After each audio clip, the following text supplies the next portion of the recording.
Évangile selon Marc, chapitre 3. Jésus entra de nouveau dans la synagogue. Il s'y trouvait un homme qui avait la main sèche.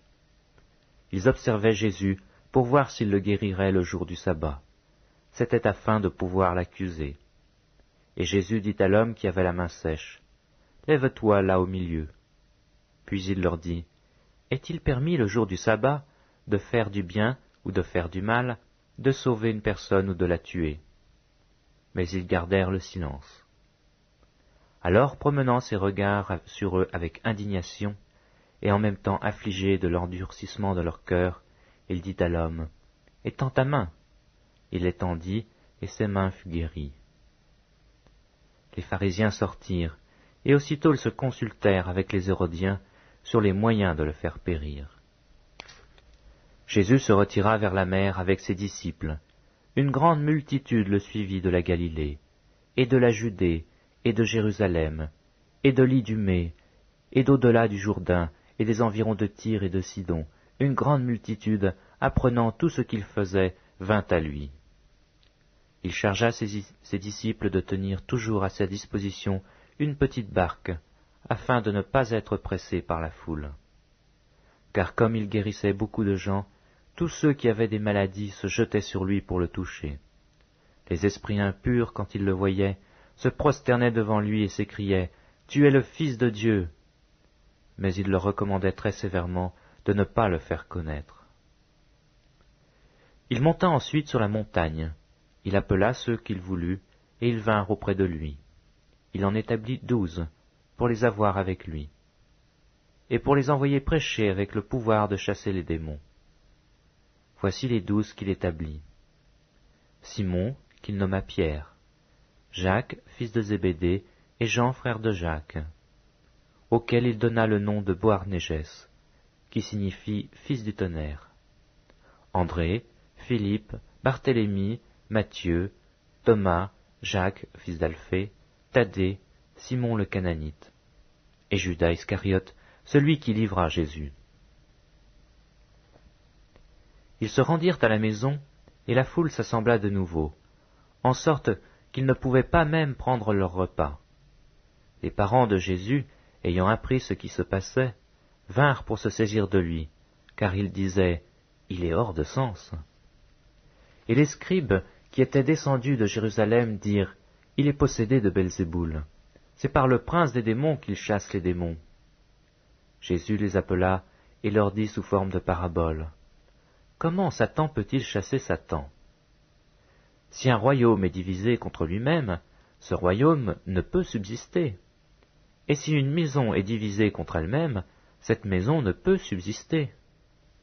Si donc Satan se révolte contre lui-même, il est divisé, et il ne peut subsister, mais c'est en fait de lui.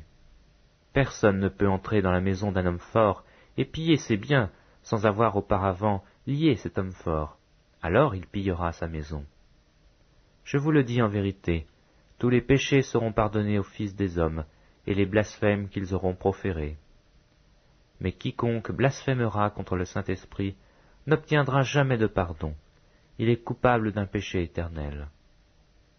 Jésus parla ainsi parce qu'il disait « Il est possédé d'un esprit impur ». Survinrent sa mère et ses frères, qui se tenant dehors l'envoyèrent appeler. La foule était assise autour de lui, et on lui dit « Voici, ta mère et tes frères sont dehors et te demandent. » Et il répondit « Qui est ma mère et qui sont mes frères ?» Puis jetant les regards sur ceux qui étaient assis tout autour de lui, « Voici, dit-il, ma mère et mes frères. Car quiconque fait la volonté de Dieu, celui-là est mon frère, ma sœur et ma mère. » Évangile selon Marc, chapitre 4. Jésus se mit de nouveau à enseigner au bord de la mer. Une grande foule s'étant assemblée auprès de lui, il monta et s'assit dans une barque sur la mer. Toute la foule était à terre sur le rivage. Il leur enseigna beaucoup de choses en paraboles, et il leur dit dans son enseignement, « Écoutez, un semeur sortit pour semer. Comme il semait, une partie de la semence tomba le long du chemin. Les oiseaux vinrent et la mangèrent. Une autre partie tomba dans un endroit pierreux, où elle n'avait pas beaucoup de terre. Elle leva aussitôt, parce qu'elle ne trouva pas un sol profond. Mais quand le soleil parut, elle fut brûlée et sécha, faute de racines. Une autre partie tomba parmi les épines. Les épines montèrent et l'étouffèrent, et elle ne donna point de fruits. Une autre partie tomba dans la bonne terre. Elle donna du fruit qui montait et croissait, et elle rapporta 30, 60 et 100 pour un. Puis il dit, que celui qui a des oreilles pour entendre, entende. Lorsqu'il fut en particulier, ceux qui l'entourèrent avec les 12 l'interrogèrent sur les paraboles. Il leur dit, c'est à vous qu'a été donné le mystère du royaume de Dieu. Mais pour ceux qui sont dehors, tout se passe en paraboles, afin qu'en voyant, ils voient et n'aperçoivent point, et qu'en entendant, ils entendent et ne comprennent point, de peur qu'ils ne se convertissent et que les péchés ne leur soient pardonnés. Il leur dit encore, vous ne comprenez pas cette parabole? Comment donc comprendrez-vous toutes les paraboles? Le semeur sème la parole. Les uns sont le long du chemin, où la parole est semée. Quand ils l'ont entendue, aussitôt Satan vient et enlève la parole qui a été semée en eux. Les autres, pareillement, reçoivent la semence dans les endroits pierreux. Quand ils entendent la parole, ils la reçoivent d'abord avec joie, mais ils n'ont pas de racine en eux-mêmes. Ils manquent de persistance, et dès que survient une tribulation ou une persécution à cause de la parole, ils y trouvent une occasion de chute. D'autres reçoivent la semence parmi les épines. Ce sont ceux qui entendent la parole, mais en qui les soucis du siècle, la séduction des richesses et l'invasion des autres convoitises étouffent la parole et la rendent infructueuse. D'autres reçoivent la semence dans la bonne terre. Ce sont ceux qui entendent la parole, la reçoivent et portent du fruit, 30, 60 et 100 pour un. Il leur dit encore, apporte-t-on la lampe pour la mettre sous le boisseau ou sous le lit? N'est-ce pas pour la mettre sur le chandelier? Car il n'est rien de caché qui ne doive être découvert, rien de secret qui ne doive être mis au jour. Si quelqu'un a des oreilles pour entendre, qu'il entende.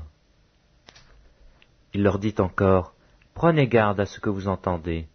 On vous mesurera avec la mesure dont vous vous serez servis, et on y ajoutera pour vous. Car on donnera à celui qui a, mais à celui qui n'a pas, on ôtera même ce qu'il a. Il dit encore, il en est du royaume de Dieu, comme quand un homme jette de la semence en terre. Qu'il dorme ou qu'il veille, nuit et jour, la semence germe et croît sans qu'il sache comment. La terre produit d'elle-même, d'abord l'herbe, puis l'épi, puis le grain tout formé dans l'épi. Et dès que le fruit est mûr, on y met la faucille, car la moisson est là. Il dit encore, à quoi comparerons-nous le royaume de Dieu? Ou par quelle parabole le représenterons-nous? Il est semblable à un grain de sénévé, qui lorsqu'on le sème en terre, est la plus petite de toutes les semences qui sont sur la terre. Mais lorsqu'il a été semé, il monte, devient plus grand que tous les légumes, et pousse de grandes branches, en sorte que les oiseaux du ciel peuvent habiter sous son ombre. C'est par beaucoup de paraboles de ce genre qu'il leur annonçait la parole, selon qu'ils étaient capables d'en l'entendre. Il ne leur parlait point sans paraboles, mais en particulier il expliquait tout à ses disciples. Ce même jour, sur le soir, Jésus leur dit, « Passons à l'autre bord. » Après avoir envoyé la foule, ils l'emmenèrent dans la barque où il se trouvait. Il y avait aussi d'autres barques avec lui. Il se leva un grand tourbillon, et les flots se jetaient dans la barque, au point qu'elle se remplissait déjà. Et lui, il dormait à la poupe, sur le coussin. Ils le réveillèrent et lui dirent, « Maître, ne t'inquiètes-tu pas de ce que nous périssons ?» S'étant réveillé, il menaça le vent et dit à la mer, « Silence, tais-toi. » Et le vent cessa, et il y eut un grand calme. Puis il leur dit, « Pourquoi avez-vous ainsi peur? Comment n'avez-vous point de foi ?» Ils furent saisis d'une grande frayeur, et ils se dirent les uns aux autres, « Quel est donc celui-ci, à qui obéissent même le vent et la mer ?» Évangile selon Marc, chapitre 5. Ils arrivèrent à l'autre bord de la mer, dans le pays des Gadaréniens. Aussitôt que Jésus fut hors de la barque, il vint au-devant de lui un homme sortant des sépulcres et possédé d'un esprit impur. Cet homme avait sa demeure dans les sépulcres, et personne ne pouvait plus le lier, même avec une chaîne. Car souvent il avait eu les fers aux pieds et avait été lié de chaînes, mais il avait rompu les chaînes et brisé les fers, et personne n'avait la force de le dompter. Il était sans cesse, nuit et jour, dans les sépulcres et sur les montagnes, criant et se meurtrissant avec des pierres.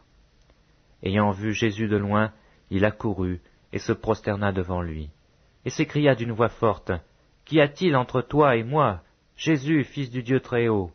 Je t'en conjure, au nom de Dieu, ne me tourmente pas. » Car Jésus lui disait, « Sors de cet homme, esprit impur. » Et lui demanda, « Quel est ton nom ?» ?»« Légion est mon nom, lui répondit-il, car nous sommes plusieurs. » Et il le priait instamment de ne pas les envoyer hors du pays.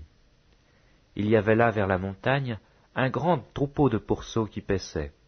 Et les démons le prièrent, disant, « Envoie-nous dans ces pourceaux, afin que nous entrions en eux. » Il le leur permit. Et les esprits impurs sortirent, entrèrent dans les pourceaux, et le troupeau se précipita des pentes escarpées dans la mer. Il y en avait environ 2000, et ils se noyèrent dans la mer. Ceux qui les faisaient paître s'enfuirent, et répandirent la nouvelle dans la ville et dans les campagnes. Les gens allaient voir ce qui était arrivé. Ils vinrent auprès de Jésus, et ils virent le démoniaque, celui qui avait eu la légion, assis, vêtu, et dans son bon sens. Et ils furent saisis de frayeur. Ceux qui avaient vu ce qui s'était passé leur racontèrent ce qui était arrivé au démoniaque et au pourceau. Alors ils se mirent à supplier Jésus de quitter leur territoire. Comme il montait dans la barque, celui qui avait été démoniaque lui demanda la permission de rester avec lui. Jésus ne lui permit pas, mais il lui dit, « Va dans ta maison, vers les tiens, et raconte-leur tout ce que le Seigneur t'a fait, et comment il a eu pitié de toi. » Il s'en alla et se mit à publier dans la Décapole tout ce que Jésus avait fait pour lui, et tous furent dans l'étonnement. Jésus, dans la barque, regagna l'autre rive, où une grande foule s'assembla près de lui. Il était au bord de la mer. Alors vint un des chefs de la synagogue, nommé Jaïrus, qui, l'ayant aperçu, se jeta à ses pieds, et lui adressa cette instante prière. « Ma petite fille est à l'extrémité. Viens, impose-lui les mains, afin qu'elle soit sauvée et qu'elle vive. » Jésus s'en alla avec lui, et une grande foule le suivait et le pressait. Or il y avait une femme atteinte d'une perte de sang depuis 12 ans. Elle avait beaucoup souffert entre les mains de plusieurs médecins. Elle avait dépensé tout ce qu'elle possédait, et elle n'avait éprouvé aucun soulagement, mais était allée plutôt en empirant. Ayant entendu parler de Jésus, elle vint dans la foule par derrière et toucha son vêtement, car elle disait, « Si je puis seulement toucher ses vêtements, je serai guérie. » Au même instant, la perte de sang s'arrêta, et elle sentit dans son cœur qu'elle était guérie de son mal. Jésus connut aussitôt en lui-même qu'une force était sortie de lui, et se retournant au milieu de la foule, il dit, « Qui a touché mes vêtements ?» Ses disciples lui dirent, « Tu vois la foule qui te presse, et tu dis, « Qui m'a touché ?» Et il regardait autour de lui pour voir celle qui avait fait cela. La femme, effrayée et tremblante, sachant ce qui s'était passé en elle, vint se jeter à ses pieds et lui dit toute la vérité. Mais Jésus lui dit, « Ma fille, ta foi t'a sauvée, va en paix et sois guérie de ton mal. » Comme il parlait encore, survinrent de chez le chef de la synagogue des gens qui dirent, « Ta fille est morte, pourquoi importuner davantage le maître ?» Mais Jésus, sans tenir compte de ces paroles, dit au chef de la synagogue, « Ne crains pas, crois seulement. » Et il ne permit à personne de l'accompagner, si ce n'est à Pierre, à Jacques et à Jean, le frère de Jacques. Ils arrivèrent à la maison du chef de la synagogue, où Jésus vit une grande foule bruyante, et des gens qui pleuraient et poussaient de grands cris. Il entra et leur dit, « Pourquoi faites-vous du bruit, et pourquoi pleurez-vous? L'enfant n'est pas morte, mais elle dort. » Et ils se moquaient de lui. Alors, ayant fait sortir tout le monde, il prit avec lui le père et la mère de l'enfant, et ceux qui l'avaient accompagné, et il entra là où était l'enfant. Il la saisit par la main et lui dit, « Talitha koumi », ce qui signifie, « Jeune fille, lève-toi, je te le dis. » Aussitôt la jeune fille se leva et se mit à marcher, car elle avait 12 ans. Et ils furent dans un grand étonnement. Jésus leur adressa de fortes recommandations, pour que personne ne sût la chose. Et il dit qu'on donnât à manger à la jeune fille.